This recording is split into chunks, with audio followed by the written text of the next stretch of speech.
Good evening, good morning, good afternoon, Mr. Kevin.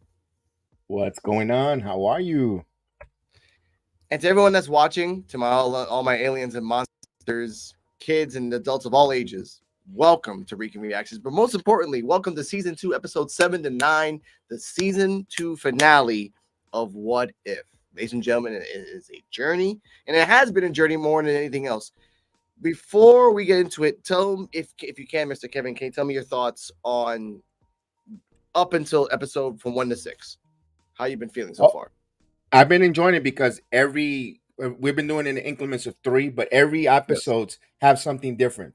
Again, not rehashing. Episode one had some detective casing in it. All the way we had the Christmas one for episode three with whole Happy Hogan Safe Christmas. Episode two, yeah, it had every episode had a different theme to it that like Die Hard. If you're nostalgic, there you had and four, five, and six always kept you going at the end of it. What if, and makes you think about other possibilities at the end of that episode. What if this would have been different? What if this would have went? And it goes back to the name of the title. It's making you think and it captivates you. Especially some of these have some cliffhangers that bled into each other's episode, and it did exactly what you want.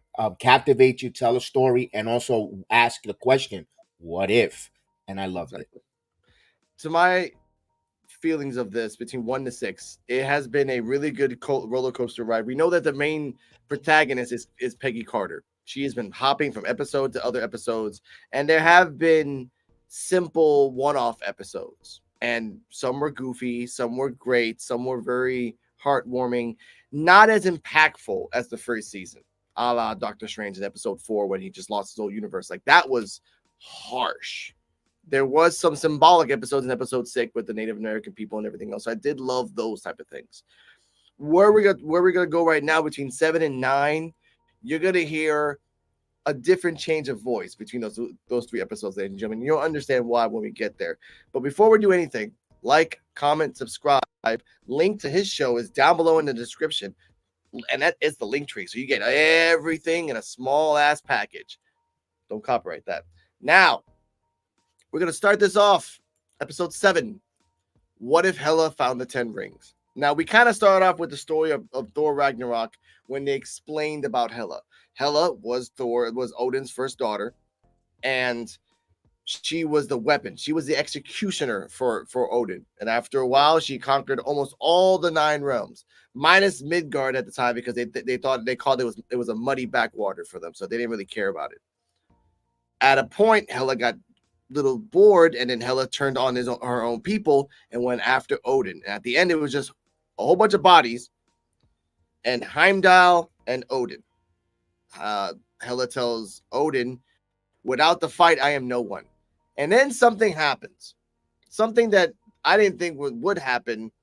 We get the beginning of Thor 1, but in the midst of Thor Ragnarok story, where instead of sending her to the underworld in hell so she can be there for a long period of time, and then Thor would happen, Loki, he would find love. No, he circumvented all that and said, "You know what? You're not worthy. I strip you of your powers. I send you back. I send you to the Midgard to fight." But the difference between Thor's hammer and Hela's helmet, and me and my girlfriend heard this a bunch of times, is that the person that is worthy of it and that would show mercy, not he, whoever would show mercy would own the helmet of Hela. Okay, I was like, cool. Send her ass through the rainbow, which Heimdall was more than glad. I saw in the background, I'm like, all right, see you, bitch. And send her back to Earth. Now, obviously, since this is kind of back in time, and we don't know exactly when, but we do know that it's around the same time era as from the Ten Rings and from Mandarin the Ten Rings. And she lands in a mud field in the middle of the night right there. The leader of the Ten Rings is there, and then he tells her, "What do you want to do here?" "Oh, I want to conquer you. I'm like, you should bow down to me." Like, "Oh no, no one really, like, if you knew me, you would be like, oh, like, scared and stuff. I don't really care about you." Zhu and Wu. My apologies. God When bless she you. says that, "If I get my helmet, I'll be powerful," he says, "All right, sure, go get it. It's right there. We saw it. Go knock yourself out." So she goes there, and I did like this part. Obviously, she had a fight and everything else, and she was kicking ass. in the rain, mind you. She gets in a helmet and tries to lift it. Well, you guys have like different gravity here or something? Like, what the hell's going on here? Yeah. And she actually said that. That was pretty funny. But then they reenacted Thor's struggle to lift the hammer at the same one. I did love that. She's like, ah, and she's screaming and screaming and screaming, and all the guards and all the warriors are just sticking there like, what the hell is wrong with her? And then she gives up. Wen Wu sees something in her, falls in love with her, tries to woo her, but this is not the other one, ladies and gentlemen. This is Hela, a demon in her own right. She doesn't really take the advances so well, and then takes some stuff. He gets mad, throws her into the dungeon. What's funny is that after that happens, she meets a Hundun from the Shang-Chi, probably the same Hundun, just talking to him and I did like the joke where she said, "Wait, I wasn't talking to your face. I thought that was your face, but he actually was talking to her butt, to his butt." So turned around and everything else. She stole and she can understand Hundun. And also, I like to add, when the second she got the Midgard, she could automatically speak Mandarin just by geographical error. So we'll talk about that in a second. But up until the point that when she stole the horse and was about to run away, what was your thoughts on it? Yeah. When we saw that episode open up, Yes. and we saw the showing of Thor 1 again being cast out of Asgard, similar, and but then we're also talking about Thor 3 when we get introduced to Helena. Salute, Daniel. Uh, and then when we see this what if, and we find out in Thor 3 that there was an older sibling Yeah. in Helena. We didn't know that from up to that point until Thor 3, with Loki. Loki's, of course, we know he's adopted, but the way they explained it makes you want to go, well, all right. This episode is starting to touch base, because what would have happened if Thor wasn't born, and if they did do their conquering, and and that's where we get into this episode. So right now is asking, you're putting yourself, what happened if Thor never happened, and Helena was still around and they didn't cast her, and she didn't grow thirsty for annihilation and conquering, where Odin had to put a stop. Now, if in this one here, it may seem like Odin was the one that was more thirsty, and Helena just got tired of it. Like, yeah, that's something, and I'm just tired right now. I need a break. This is too much, bearing. And like you said, he said she. And I didn't say Yes. he was worthy. That was No. another good question there, because we're gonna see that later down as we do this video. What you meant, what that comes back to play again in Yes. episode 7 later down in the upcoming few episodes. So when I saw that, and then it goes into the Mandarin with the 10 rings, finally we're gonna get some interaction with, because we know the rings are cosmic, with Thor, with Asgard, God, and from another realm with these rings. Maybe we'll find out how the hell the rings got there. So when I saw that, that's okay. Maybe we're gonna have something, and at least in the one episode, Ad tells us where the hell the man, and why did it choose that region of the world, at all places, which is nothing wrong with it, but we want to know why. Why Yep. it just chose that, and for Helena to learn Mandarin and speak the language and know that it must be because it's such a high power and they're gods that they just, I mean, remember, time and space for them moves different. Maybe they just picked it up faster. I mean, True. that's the But at the question I same time, asked. here's a question for you, Kevin. She was stripped of her powers, just like Thor. Thor landed as a human being, really strong human being, but still a human being nonetheless. And I think you're right. I think over just time, maybe as just fooling around, she learned all the languages at the time of that era, which is scary. Imagine she landed in Germany or in South America in Mayan Right. temples. Like that would have been like crazy. Right. But continue. Yeah, because they told us in Thor 1, and that they're educated. These are not just Yeah. big celestials who are just goofballs. They're educated. They learn. They read. They study. They read all different types of culture, and of course, they sometimes give out some of their information, as we saw there remember Thor 1, with the professor that went nutty, say he knew Yep. about the Norse mythology. So that's already on Earth as folks tales or children Mhm. tales, or nursery rhymes, but it's actually their history being told to the Earthlings, to where we get to go. So all that there is interacting. Maybe something with the internals in a what if neighbor down the road, they could say they educated. all these things opens up a possibility of what ifs, of situation that we might get those answers, those questions answered to us as season 3, maybe 4, whatever, and whatever the writers decide there to explain it to us. But I like the fact that the goes right into that she's going to about to go into follow the little, I forget the name of the Undone. river Hundun into into that mystical realm when they Yep. meet there. And you normally, if you got to be a pure heart or look on a mission of clarity to go there, I was surprised that he introduced himself to her, because we know all, we know her as an evil, bad, destruction, Yeah. and he introduced to her. I was like, wait a minute, are we having a change of heart here? And that's where we stopped there when they meet. They had that introduction, kind of like follow me, or that interaction, because you kind of felt that she was going to follow him. True. And plus, at the same time, that if that's the same Hundun that we know from the movie, he doesn't really have a good judge of character because his best friend was a junkie actor.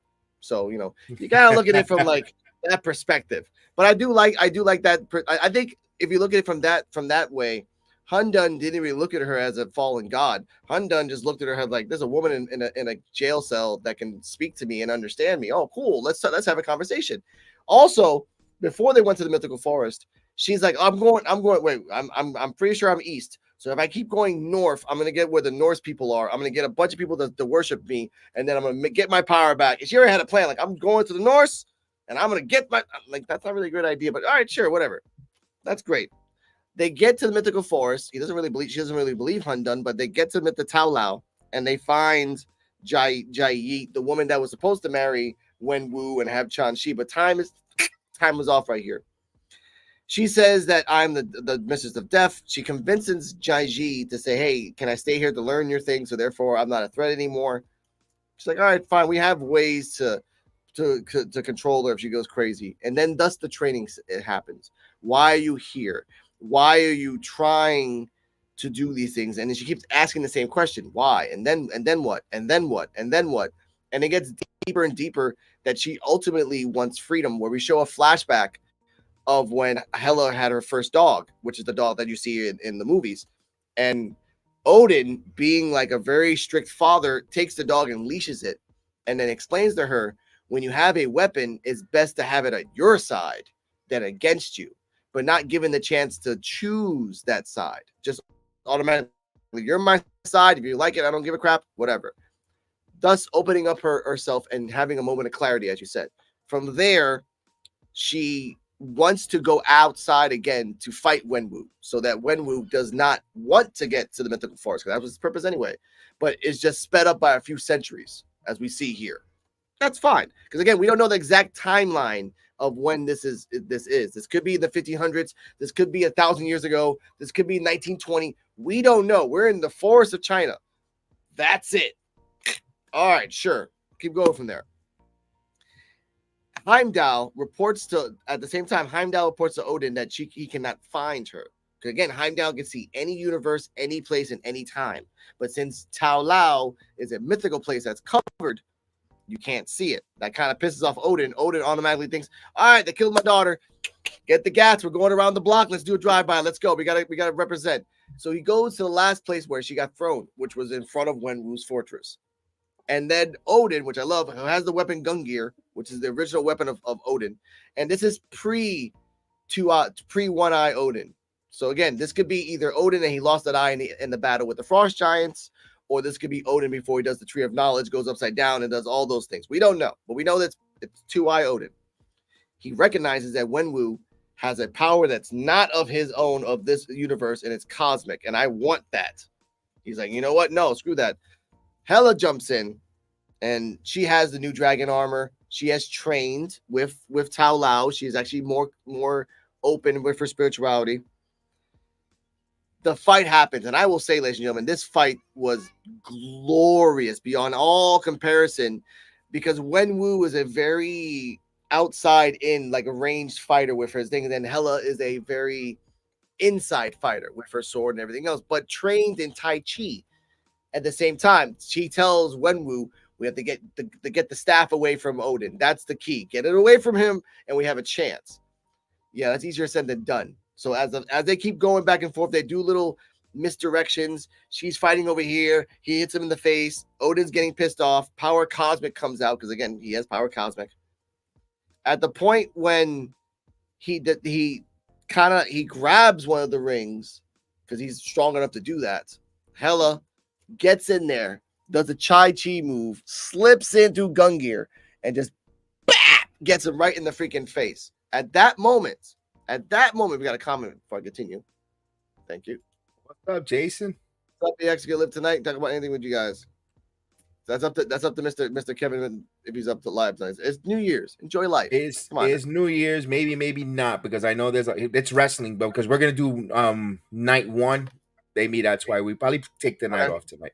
Oh, that's fine. That's fine. As I continue, at that moment when she's fighting Odin, she comes to a moment of clarity where Odin's like, "You becoming the mistress of death, and you actually want to give mercy," and that's where she says the same line that he said to her.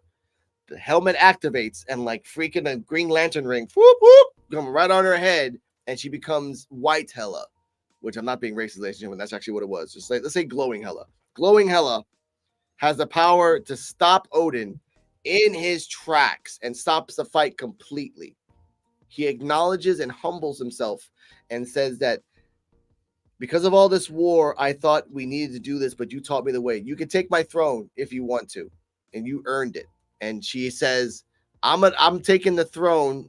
Here we go. You can type it in BX. Okay. Thank you. You can type in BX. I got you. And she says, I'll take your throne to break it apart, piece by piece, realm by realm, until all and everyone is free. Now, thank you.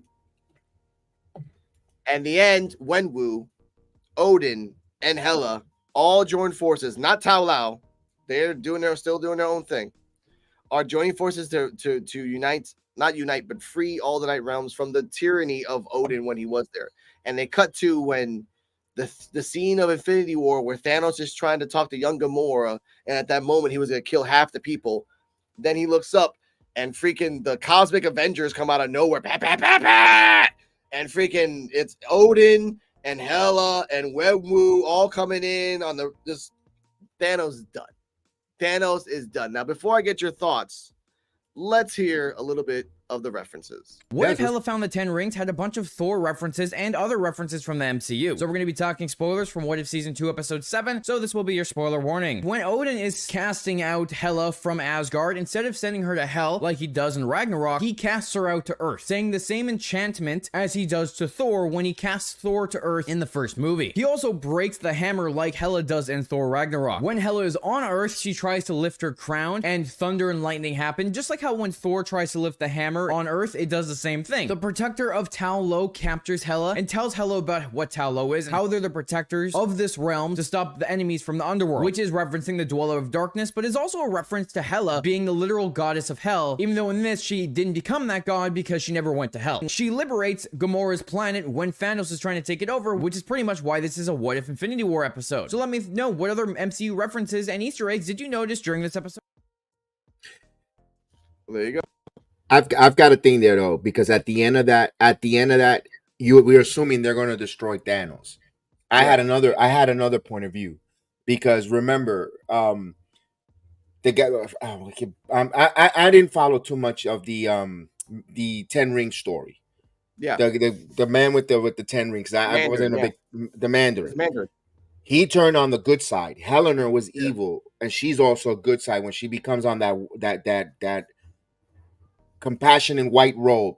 Then my question was, did they go change Thanos into a face, a good guy, or because that's what I because when they're coming in the cosmic as like you said, the Cosmic Avengers in that What If, I didn't think of them destroying Thanos. I thought of changing him because he's actually giving shelter to a young Gamora, because he took her in as a daughter, a child. Yeah. Maybe they're gonna change his mind, instead of being evil and killing everyone, to be a nurturing and that's the way I got of it. I didn't think of the adventures of them going to annihilate and destroy them. We already saw them got destroyed already in other episodes, especially with Tony Stark's and Gamora with the Zapper that they and this one here, I thought something totally different. So it's great because we talk about it and we see the different what ifs. And again, this is what we're planning. This is why we're doing these reviews, but not to just to give our perspective of what if or what we saw and interpret these episodes. And I love the battle scenes, the fight scene there with Odin, the Mandarin, Helena, everyone in there, the ways, the strategy, everything hit. And I was asking about Odin. Let's say, then I even thought about it. What happens? He, like you said, he didn't lose his eye yet. So Loki hasn't been born and he hasn't retrieved it yet because he hasn't had the battle with the Frost Giants. What if this battle here humbles him so much that he changes his ways of thought? Because he kind of left in defeat. He left in defeat. He goes back to Asgard. He then sees the Frost Giants jumping up and doing their mischief, and he goes as learning his lesson. I got to change my ways, and that's when he loses his eye, and that's when Thor begins and all that. And that's what I thought. Maybe that's a what if that he gets humbled. His ass got humbled. He got beat, and we go in that universe. But that's all the different possibilities there that I would look at. I do like that because again, at that moment when he met Gamora, he already had the black hand. I remember that. He already has a black hand. He already has his army, and it's growing. Not so much that he was Infinity War, but it's getting to that point because Gamora was a kid. So I guess like that's 20 years before Guardians of the Galaxy, 30 years before Infinity War, all that stuff. But we're in the Infinity War thing. But I think, yeah, he could just went over there and say, hey, surrender. Let's not do this shit anymore. Everyone's free. You don't have to kill half the universe. Because remember, Thanos did that because he needed, in his mind, it was a necessity of resources. But if everybody's free, then everyone can try to be a better person. So I did like that at the end. And you're right. Not Thor. If Odin stayed with Hela, there would probably be no Loki because again, he found Loki in a battle.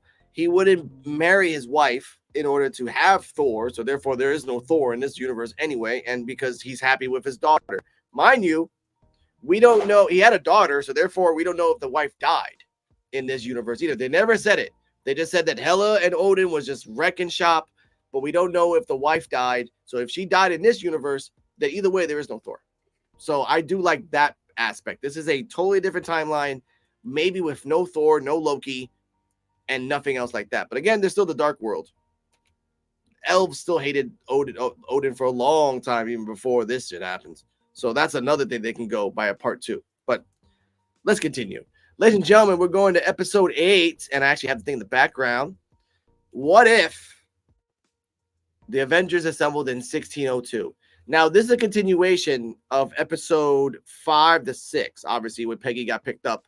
And, oh, where the hell am I? At the start of this episode, it's really bad for me because it's funny-wise.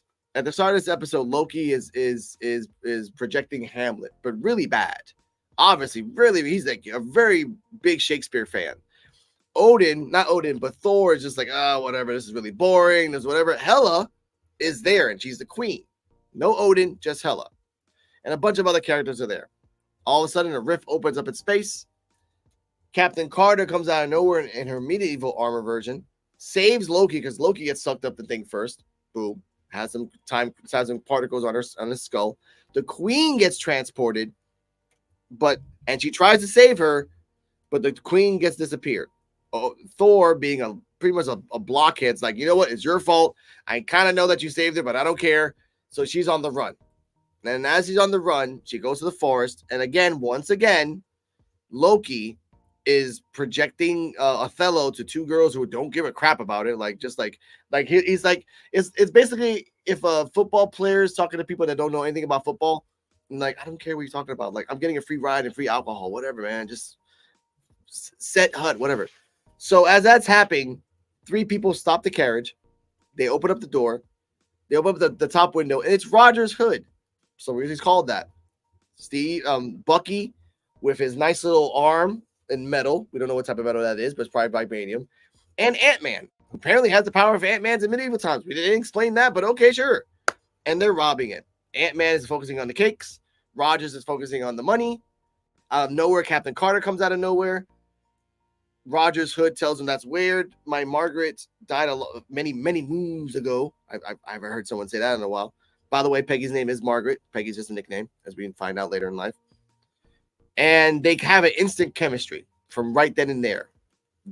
She's there because she needs to find someone who's smart enough to help her. And where did she go?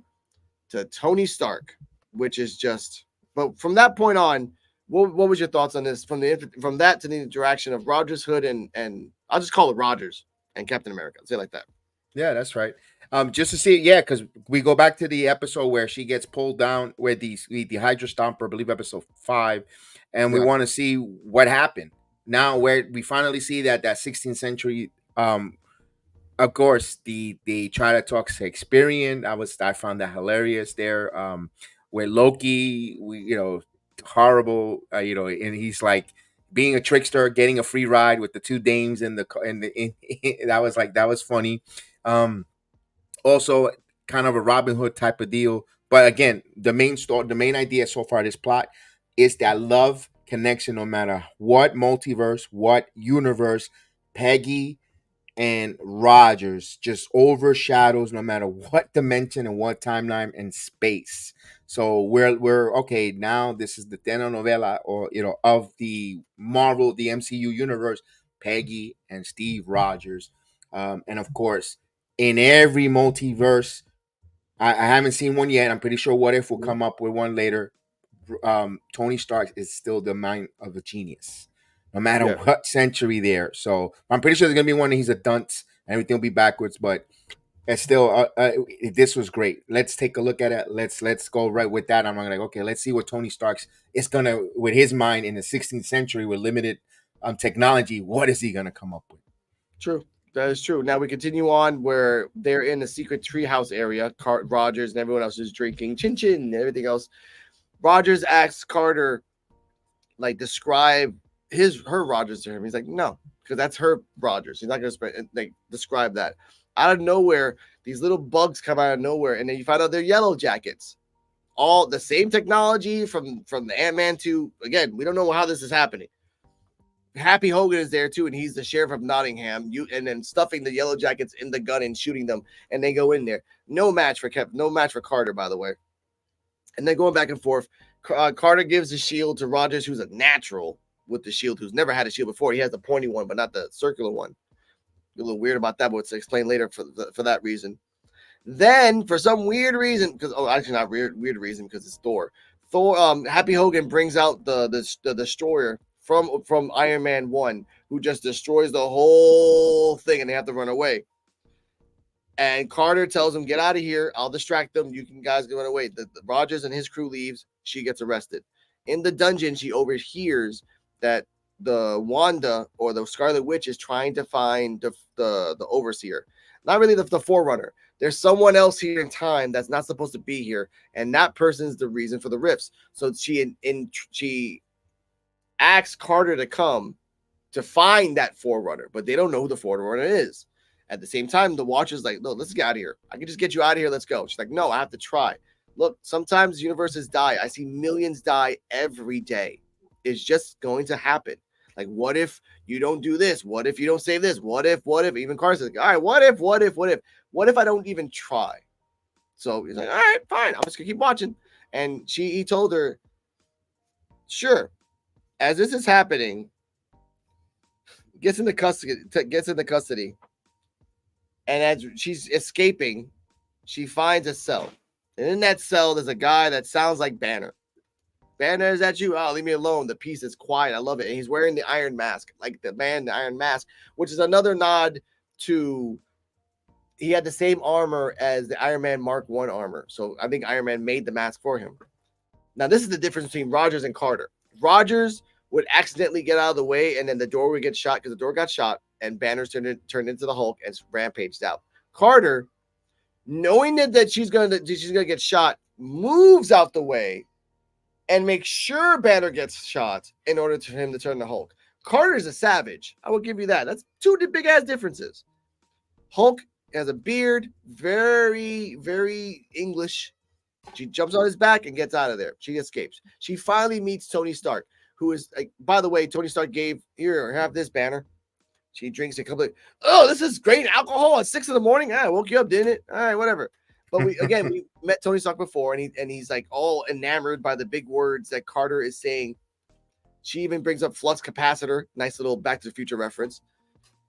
he says that I actually made something. This is called the this will find the Forerunner, but we need the time stone. We need that stone that King Thor has.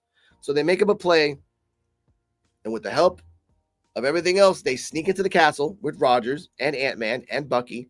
I call them all those things. They sneak into the castle, but the Hulk is in there too. We find out that Happy Hogan is Purple Hogan from this Christmas episode. Again, not really explained until we get there, ladies and gentlemen. And Thor and Captain Carter are fighting each other. The rift opens. Wanda is using her power to hold the rift together, while at the same time Thor is fighting Carter.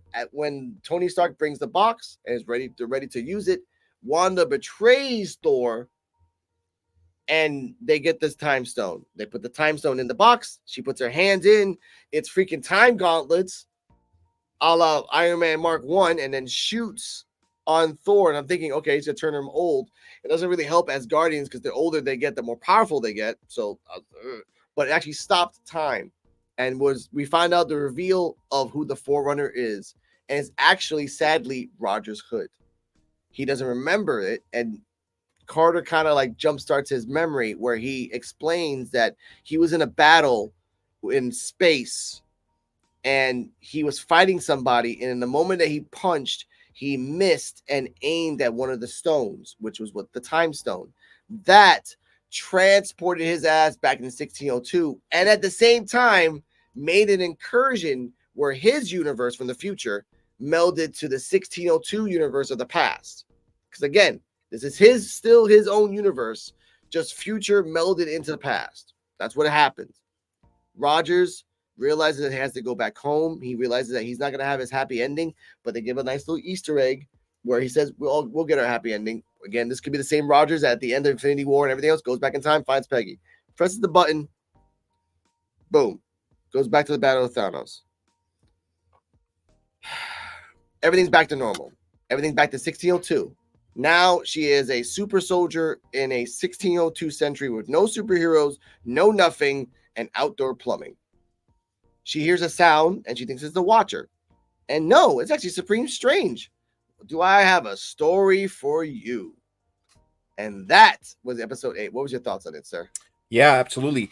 When I'm looking at the Wasp or the Yellow Jackets, coming, I thought of Quantum Realm. Because we all saw that Yellow Jacket in Ant-Man 2 was in the Quantum Realm. Did he somehow one of the variants, or did they remember? We know Kang is in there. One of the multi-Kangs are in that Quantum Realm. Did they jump out of space and time and landed in a 1602 with that technology to provide there, or was it because of the rip?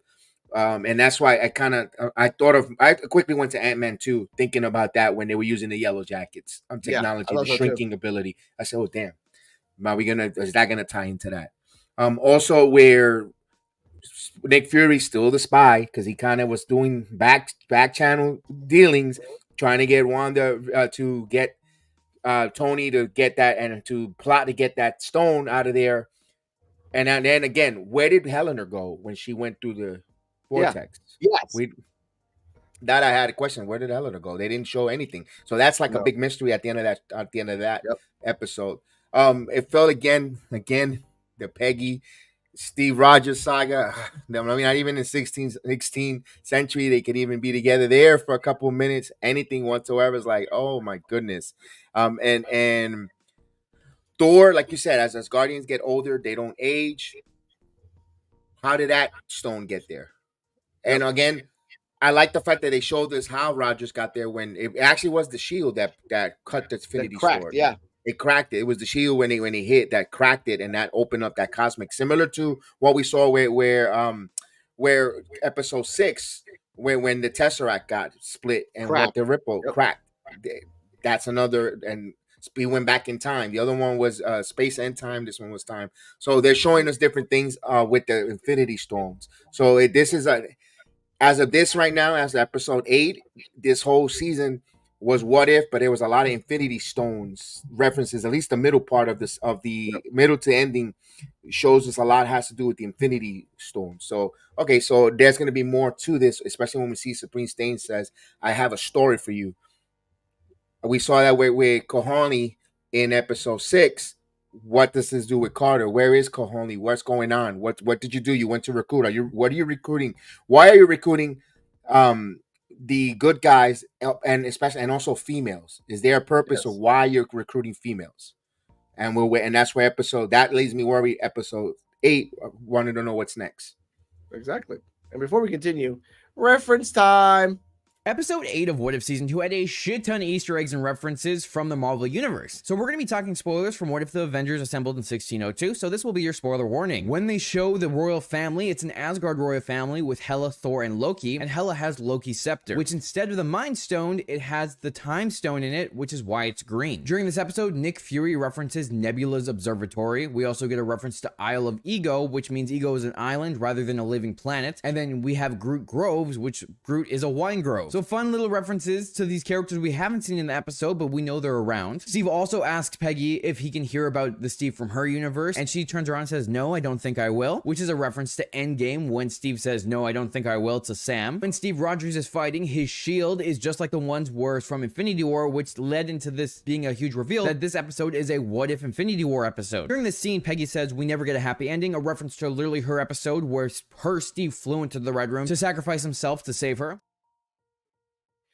Yeah, good references. I didn't think about that one there. Although most of those there with the Groot and the island of Ego. Ego. Good job there. That's why it's always good to hear those things. And before we go to number 9, I want to say they have nice little, he has a review. I think the ending. Here we go.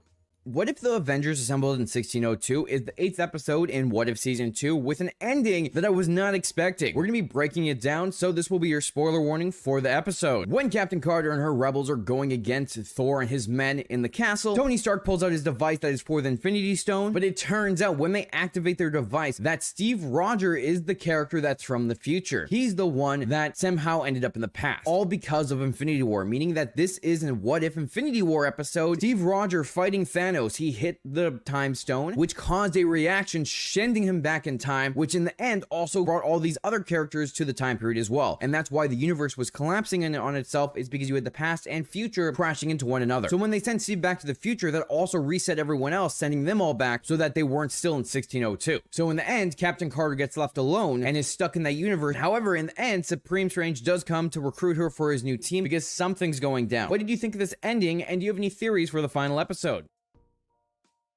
Got it. So everybody was sent back. Okay, that one I didn't. I kind of thought about it, but I didn't ask myself that question. As I thought they were going to be there. So everyone went. Okay, makes sense. Makes sense. Yeah, and now they can write that away. Oh, Hela was sent back to where she was. Go no whatever. Mhm. Explanations. I'm like, oh motherfuckers. All right, I got you. Ladies and gentlemen, it's time for the finale, episode 9. There was supposed to be 10 episodes once again, but we'll get to that a little later.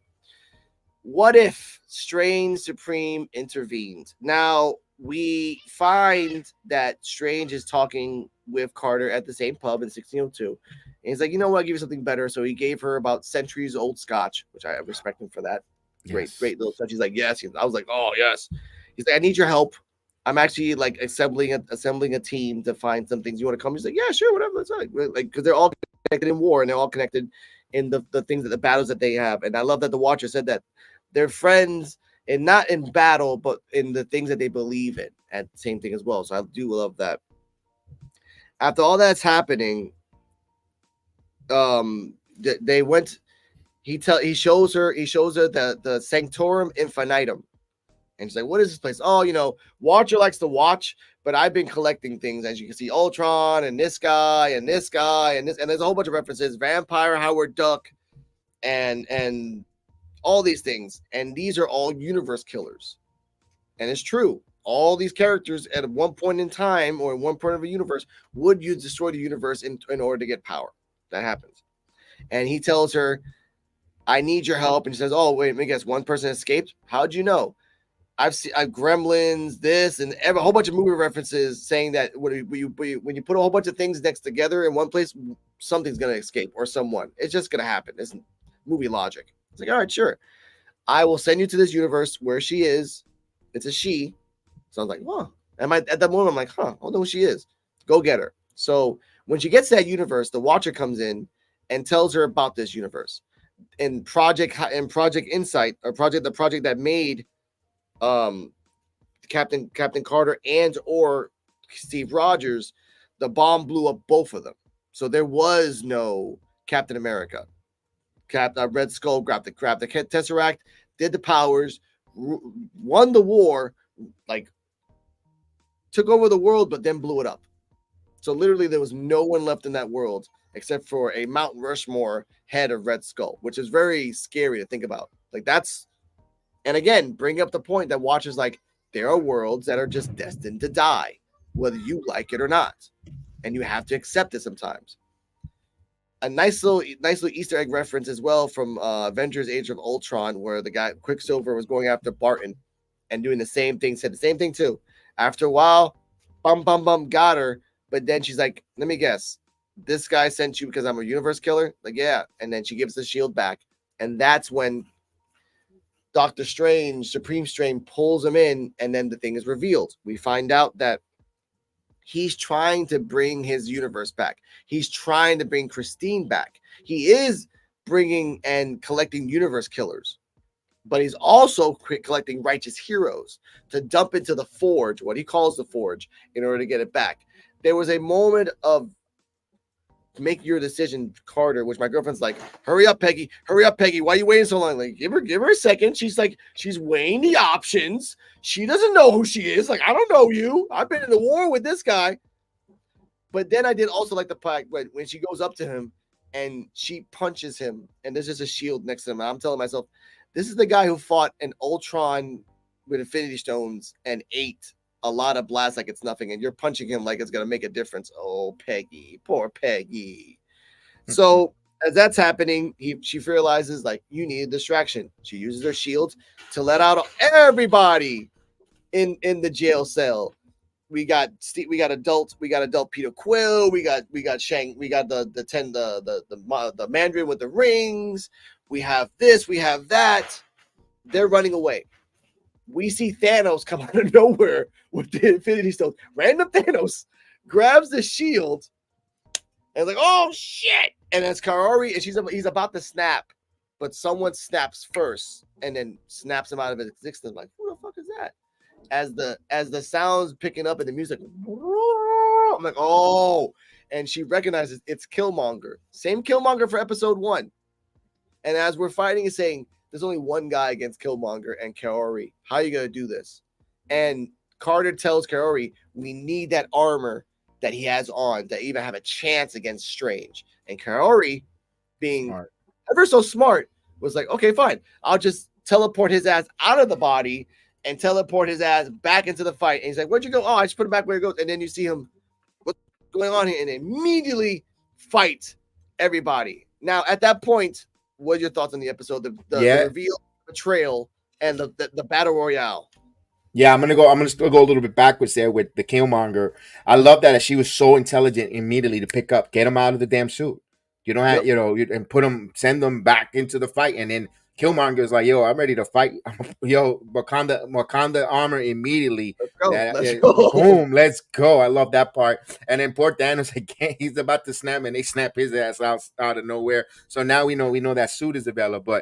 But all in all, to start it off, it's Strange becoming desperate. What is, and again, a reference to Meatloaf. Those for people who know, I would do anything for love. My God, that's a deep cut. God. So I thought about that. Meatloaf, so he really would do anything pretty much. I like they had Ultron with Infinity Ultron with when he collects the Infinity Gauntlet or the Infinity Stones, they had him tied up in there in jail and put away. The one thing I was waiting for, though, I want to be honest with you, all those universe destroyers, are we gonna finally freaking see Mephisto? Is he there? And nothing. So I was like, although as we get closer, I got thought something similar that was gonna happen, but when we get into it. But I like the fact that Strange is explaining why he wants to sacrifice, because that's, again, back to I'll do anything for love, because that's what he wants. He just wants it's the same thing as Peggy Carter, but Peggy is going at it in a different way. So will Peggy's sacrifice or her way of living without her love, will she get to the compelling Doctor Strange, Steve? So will we find out? And that's where we set our battles. Where now we have the Infinity Gauntlet, where she has enough a level of power to calmly try to talk or tell him, look, I'm dealing with this. I'm gonna listen to me. I'll help you deal with this. And that's where we leave off there, because now she's got the armor, and now we're getting ready to have that confrontation. And as we continue in the beginning battle between Infinity Armor Carter and Kaori by herself, because she has nothing on her, Strange is underestimating her, like, oh, it's so cute that you. And at the same time, she picked up the powers real quick of how to use every single one, maybe by osmosis, by looking at Ultron and kind of figuring out what's happening, which I kind of respect that. They're fighting back and forth.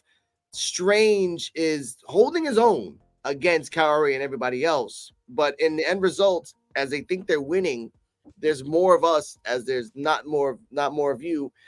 Strange stops that and says, yet there's not more than you guys, which makes it hundreds of them. But then Carter's like, oh, I can do that too, like a Goku, and freaking does the same 1,000 Carters, and they fight each other. Strange does the Mind Stone to make not really a Mind Stone, just really an illusion on his power, which again, we have to remind ourselves, he is strong enough by himself to have the same powers of the Infinity Armor by himself, because he fought his own against Ultron, and Ultron knew that he was the threat. No one else was the threat. As we continue on, we see that we're in the facility where either Carter or Rogers will get the serum. And he's like, you'll stay with me. We'll fight the Nazis. We'll do this together. And my girlfriend's like, you got a war. You kind of have a multiverse thing. Like, Nazis are not really that important right now in the full scale of things. And then the part where I loved, where she noticed it, was that he said, I love you, and a butterfly passed by, reminding her, you're still in the battle. Get back in the fight. Like, no, he's like, I love you. Like, no, you're not him. He tries to punch. She punches back, disperses everything. We're back to the battle all over again. He's like, I'm done with this crap. Turns on the forge, and everyone gets teleported from their fight into the top. They get right down. They go nice little up, down motion for a while. Eventually, they lose while some of the heroes and villains are dying. Hela's like, I'm not going to die that way. She throws the helmet of hers to Carter and says, give him hell, with the H-E-L, not H-E-double-L. Thor throws his hammer. The Mandarin throws his 10 rings. Banner or Hulk, which is, by the way, a version of the universe where Hulk had Thor's powers and Thor's had Hulk powers. Look it out. Really great comic. Throws his gamma cosmic infused sword. And it's cosmic infused because it has the Kirby crackles. Shout out to Kirby. They make those little things in the art. She literally puts on the helmet, the sword, and everything else. Kaori puts on the 10 rings. Now it's time to have some fun. Now the second part of the battle starts. They're going back and forth. They're just going nuts. And at the time that this is fighting, you see that Strange is slowly losing his human self and turning to the self that we saw for episode 4 and at the end of the first season. And at the point, he's like, screw this crap. He turns into his form, tries to throw Carter into the forge. At the same time, the forge is weakening. So Kaori has enough power to teleport everybody back to their original homes, except for the ones that died. Sorry, can't do that. And they keep going to battle. At the moment of clarity, when the armor's taken off her, they throw the hammer to the Strange. He eats it. They throw the staff of Odin Gungnir into his hand, and there's a happy face that swallows it. All is lost. Kaori throws at the last second. Carter, in a last-ditch effort, tries to punch him. Kaori throws the stones, and she grabs it with her hands, which would have exploded her hand. But either way, again, cartoons, and punched him in the face, which separated a la Venom, like, from his body, just like that. And that moment, it's like, my grief is too strong. I can't stop it. When it's true. And we realize what he did. All that powers didn't make him into a demon. The grief he had for Christine made that demon. That's a big difference in power. At the moment, the grief comes back into him, grabs Carter, takes him. I'm taking your ass to hell with me. She's punching. She escapes. Supreme Strange gets out of the body and pulls him back to hell. And I did like that because, again, this is the deep cut. We're talking about deep cuts. This reminded me of Freddy Krueger Part 5 when his mother grabbed him by the arms and like this got out of no Part 4 with the Dream Warriors, where everyone's like grabbed him by the arms, like, no, your ass is coming back. Yeah, and like that's what I reminded me of. He accepted it. The forge happens, it explodes, but the Watcher gets him out in the last seconds. And like, what happened? Am I okay? You're okay. Kaori's okay as well. I sent her back to her home dimension. We're all good. Like, what happened to Strange? And he shows her this is the universe that he saved. Christine is there, but by the cost of his own life. And he basically did a Spider-Man Homecoming. He wiped his existence, his own essence out of this universe to ensure he would do it. Also, a nice little Easter egg in case I forget. He himself, sacrificing himself, was powerful enough, the power to forge, to make his own universe. That his power is the equivalent of all the superheroes and villains that were in that place combined. That is a scary, scary thought. But the Watcher tells her, it's time to take you home. All right. Can we take this? Like, let's take the scenic route. We don't have to go to San Juan. Let's go to the beaches first. Let's go to Piñones and have some fun first. All right. And the nice little Easter egg at the end was that I have something to show you. And they show the Loki multiverse tree, that the tree of life that Loki has made. So now that tells us this is all connected to what Loki was doing. We also find out that the Watcher is a fifth dimensional being. That's why he was not affected by these multiple stuff that's happened in Loki. What are your thoughts on it? Yeah, fifth dimensional being was like, when I said, I was like, whoa. And then seeing Loki with the tree after we just finished reviewing Loki season 2 and his ultimate sacrifice, that was phenomenal. Phenomenal job there, seeing that there, and it tied in. I was like, let's go. But the battle scenes, that second battle scene that they had with all the different cosmic weapons from all the swords and Hela's crown. Yo, just think I say, wow, if they were to do this on a live action, that would be so much awesome. All that fighting scene. And I love the fact that Kalani knew how to use the power she had to teleport them back. And Yeah. when, like you said, those that pass away along with Strange, I think that was just enough for the Forge, for a recipe to save Christine. Maybe he knew about that, and he needed. That's why he went to get Coroni and Carter, because they needed them. And he probably, because remember, he could see, Supreme Strange could see all the probabilities, or Strange himself from Infinity Wars to see all the probabilities, whoever's going to win and all the outcomes. Maybe he's tried to look and saw all the different outcomes and saw he had to get Kahoni from one and find Carter, and that battle had to happen because he was strong enough to pull his grief out into the forge, and he had to sacrifice himself in order for Christine to win. Maybe he was searching through space and time and researching and came up with that plan, that probability, and it executed to its perfection. That's what, so I'm like, yeah, so Strange is really one of those, not strange, but a smart, powerful character in the Marvel world, because he saw that he kind of foretold us that in Infinity Wars, and Endgame, actually Infinity Wars the first one, and then now after the end of this show, What If, making that sacrifice. I caught it immediately. I was like, he saw the probabilities, and that's why he won. He didn't go get Scarlet Witch. He didn't go get America Chavez either, because America Chavez could break into dimensions and so forth, and has that power that he was trying to get and help or protect from Wanda. So I knew that's he must have looked at that probability and said, no, I don't need them. Remember, Doctor Strange ended and the multiverse with that Dark Supreme Strange, and maybe that's where that story picked up from there. So I had all those questions. All in all, what a way it ended there, especially with the Tree of Life at the end with Loki and and I'm like, well, okay, season 3 is going to be phenomenal, because it probably goes into Loki, because they never mentioned about Loki season number 3, but maybe the What If opens up for Loki season 3, because something happens in the What If that opens up a possibility to make a season 3. That's true. And they have confirmed that season 3, there's going to be a Spider-Man episode, and there's going to be we'll talk about that later on.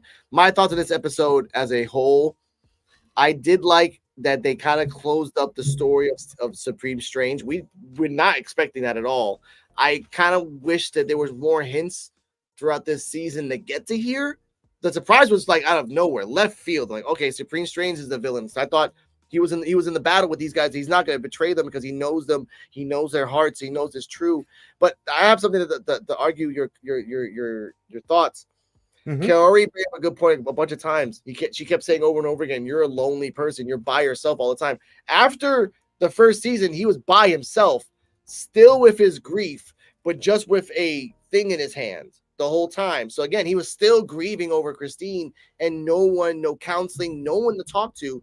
So I think he was going to do this plan. He was willing to do all this for the end of it. But the Watcher said it too. Even for a brief moment, he knew he was wrong and he wanted to repent for what he did. In that brief moment, when Carter talked to him and they saw his grief, he probably said, "You know what?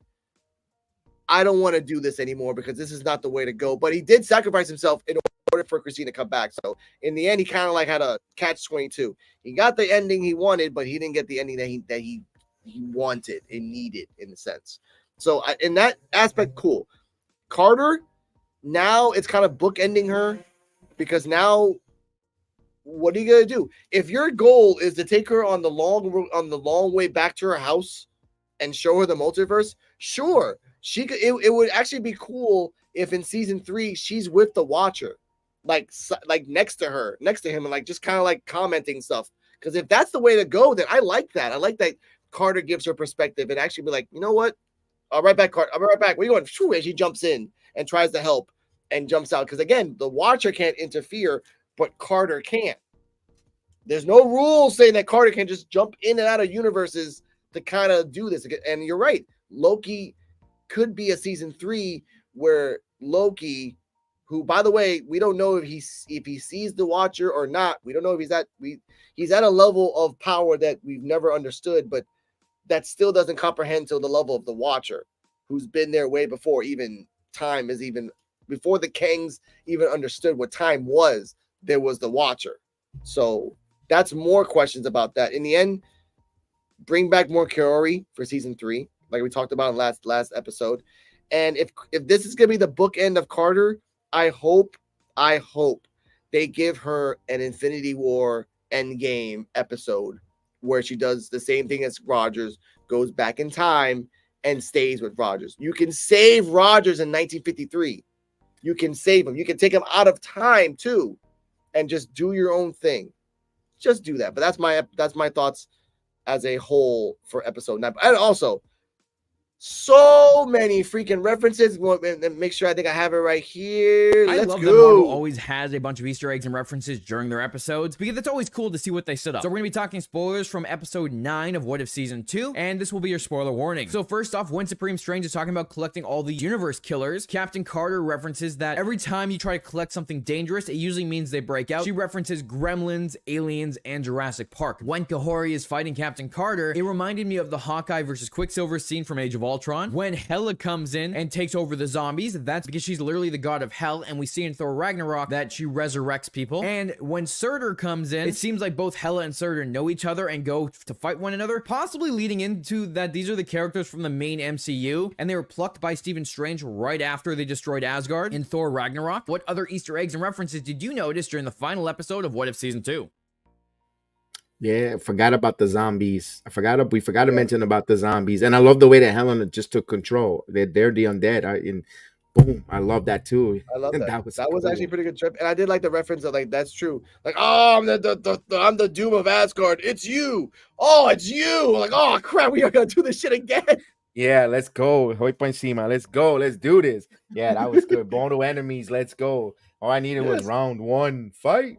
I like that. That's what I loved about this episode more than anything. We have one more video before we continue. What If Season 2 is over with episode 9, and they set up so much stuff with that final episode for Captain Carter and the Marvel Multiverse. So we're going to be talking spoilers from the end of episode 9, so this will be your spoiler warning. So first of all, we get a cool fight with Captain Carter and Kahori going against Supreme Strange, giving him the beatdown of the century, with Captain Carter donning the Infinity Stone armor and Supreme Strange turning into the demon mode of himself with everything he's consumed over the years. And we find out that Supreme Strange is only doing this because his grief has taken over where he needs to save Christine and he wants to rebuild his universe. And it's all because he couldn't let go. He couldn't move on. So we have Peggy Carter taking him out. So in the end, he was able to save Christine, but he wasn't able to see it for himself. And then the Watcher saves Kahori and Peggy Carter from that explosion of the forge going off, which then leads into what Captain Carter's role is going to be in this new multiverse, kind of being the savior of the multiverse, where she's going to try to save universes that are dying because he can't intervene, but she can. And at the end, they show the Loki multiverse tree, showing us that Loki has recreated the multiverse and that Captain Carter and the Watcher are aware of this. There we go. So I do like that.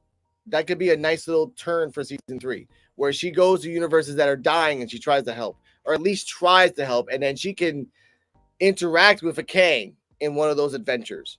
Because again, they're out there. We all know that about that. But let me ask now you let me ask you a quick question. What if Peggy becomes the Beyonder? That would actually, if they're doing this in a way like in case of like, hey, and this is really ironic to say this. What if Jonathan Majors gets screwed over? So let's make a Peggy Carter to kind of like circumvent that, to do it.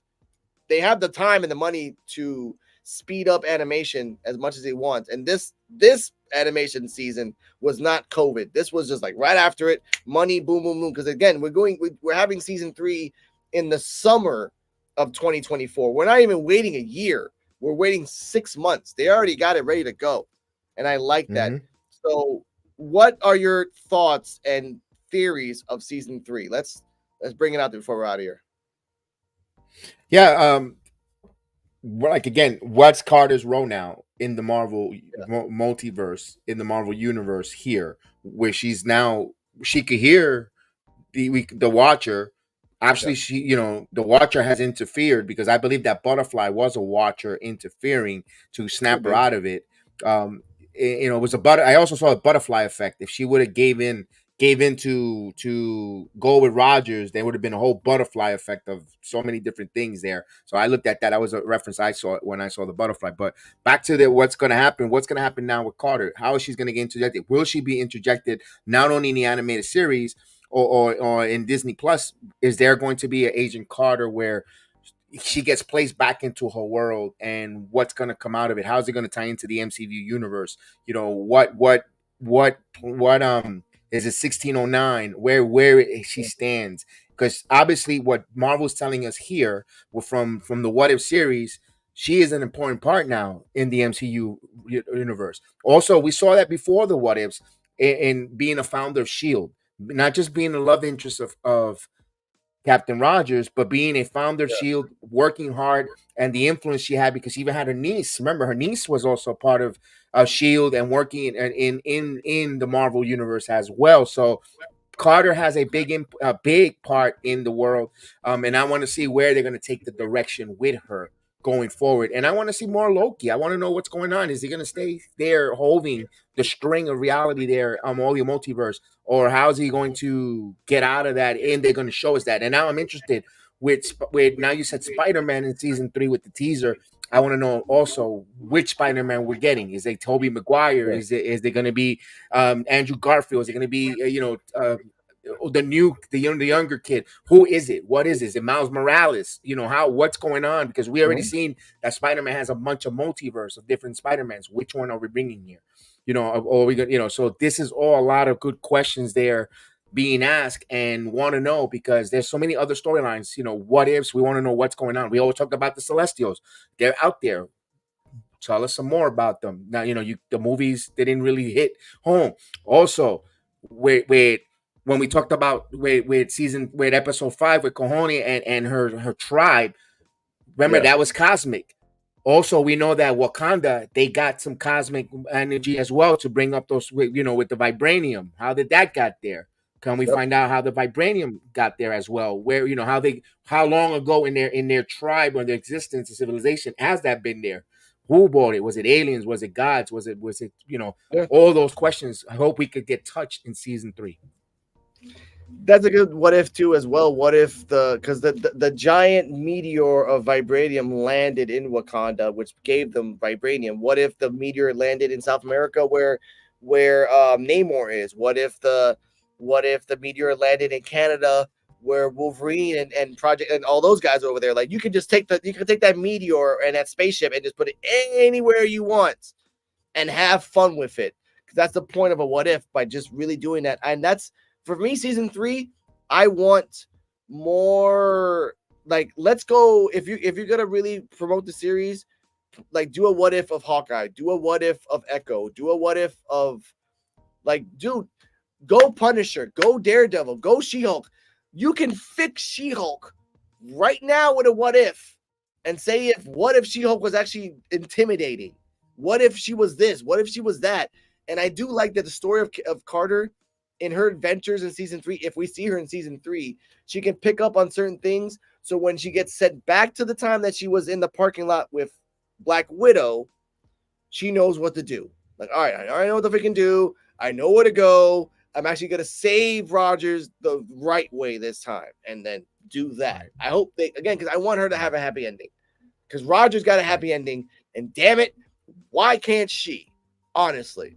But that's our thoughts on season 3. That's the thing that, go on, sir. I've got another question that intrigued me that you mentioned, because we saw the story of Cajone and seeing how the Tesseract gave her powers. We also saw that I mentioned Namor, because this is also the indigenous, because they are Aztecas. The according to the movie, if you look at it with they're Azteca who went to, what is it? They surrendered to a power or a stone to able to breathe underwater, if I'm not mistaken. The movie, I think it was like that. And now, so, and then they say he was a mutant, like the first mutant. What if, like, again, if that meteor lands for the Red Skull?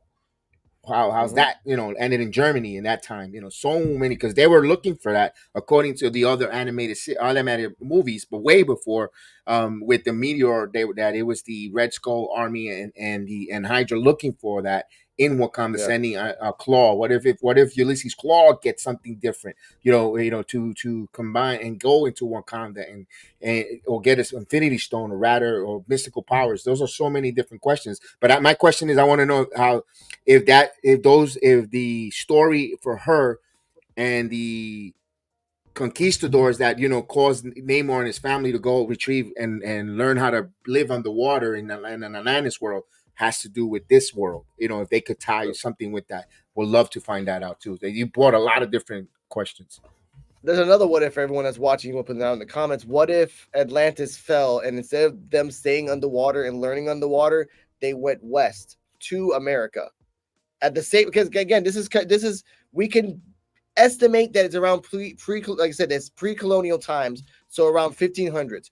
We don't know when Atlantis fell at all. We know that it was around 1,000 years ago, more or less, and based off stuff, theoretically.